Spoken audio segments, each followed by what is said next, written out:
Hi, I'm Chris, the Technical Director of the Fine Art Restoration Company. I'm here today to talk about a very exciting project that we've just completed, the restoration of a piece of Banksy Street Art entitled the Snorting Copper from Shoreditch in London.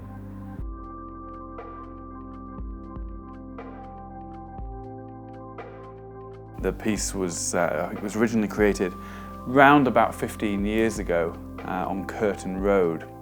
It was painted over by the council and then subsequently graffitied on top of. And there it stayed for, well, until recently, when the building was acquired by some property developers who decided that there would be a great opportunity to save this piece of artwork.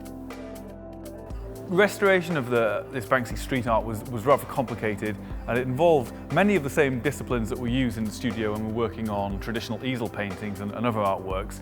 But given the scale of this piece and the kind of size and the weight, it weighed over 2 tons, we had to employ slightly different techniques.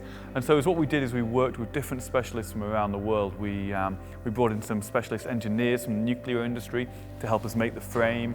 We spoke to paintwork and pigment analysts in California who helped us create the right chemical mixtures to strip back the surface paint.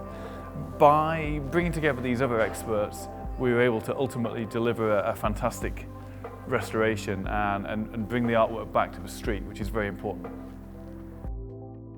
This is a slightly different project for the studio, but our mission remains the same, and that is a mission of preservation and conservation.